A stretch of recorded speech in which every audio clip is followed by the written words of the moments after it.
ओम नमो शिवाय। आज आपको श्री शिव महापुराण के पहले खंड का 15वां अध्याय बताते हैं। सुत जी ने कहा, हे ऋषियों, ब्रह्मा जी के वचन सुनकर नारद जी अत्यंत प्रसन्न हो प्रेम एवं सुख रूपी समुद्र में गोते लगाने लगे। फिर प्रेम पूर्वक इस प्रकार बोले, हे ब्रह्मा जी, अपने जो शिव लोक को सर्वोच्च स्थान देकर उसका वर्णन किया, उसे सुनकर मुझे बहुत प्रसन्नता हुई है।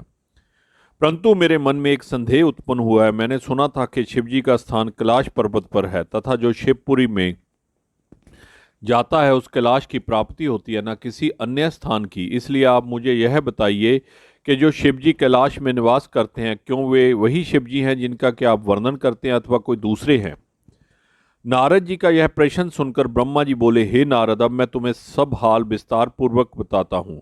जो पर ब्रह्मा सुगुण रूप शंकर हैं और उनकी इच्छा से शक्ति द्वारा शिवानी हुई, वे ही ब्रह्मा शिव अपनी शक्ति द्वारा संसार की सृष्टि करते हैं। मैं उनके लोक काशी, ब्रह्मापुरा तथा आनंदवन का वर्णन कर चुका हूँ। अब अपनी शंका का समाधान सुनो। जब मैं शिवजी की आज्ञा अनुसार सृष्टि उत्पन्न कर चुका, तब मैंने उस महाप्रभु से प्रार्थना की कि हे प्रभु, अब आप ही सगुण रूप अंगीकार करके आइए। यह सुनकर शिवजी बोले, हे ब्रह्मा, हम नियत समय पर अवश्य ही आएंगे। जिस प्रकार तुम हमारे नाम आदि देखते हो तथा जैसे हम हैं वह सब अपने अवतार में प्रकट करेंगे। शिवजी यह कहकर अंतर्धान हो गए। इसके पश्चात शिवजी निश्चित समय पर प्रकट होकर मेरी इच्छा की पूर्ति के लिए कैलाश पर्वत पर उपस्थित हुए तथा गौरी जी को अपने से पृथक करके स्वयं कठिन तपस्या करते हुए त्रैलोक्य का पालन करने लगे। अब मैं उस कथा का विस्तार से वर्णन करता हूँ जिस कारण शिवजी कैलाश पर्वत पर आए।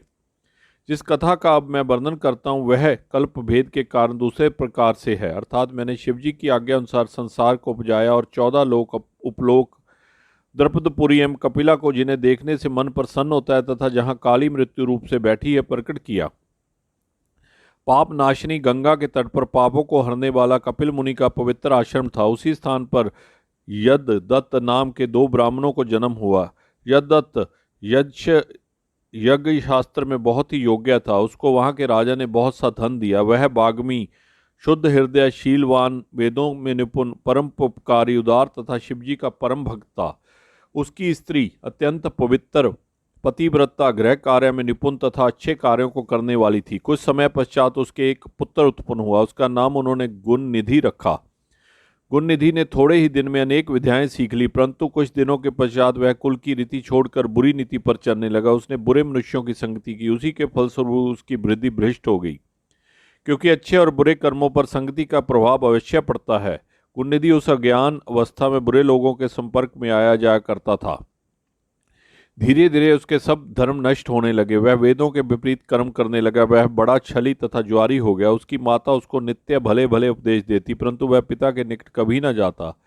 जिस समय उसकी माता गृह कार्य में संलग्न रहती, वह घर की चीजें चुरा कर ले जाता। एक बार उसके पिता ने पूछा कि गुणनिधि कहाँ गया? तब माता ने उत्तर दिया कि वह स्नान, पूजन तथा भोजन आदि से निवृत्त होकर अपने मित्र विद्यार्थियों के साथ पाठशाला चला गया है। इस प्रकार उसकी माता ने उसके पिता से उसके अवगुण को छिपाया।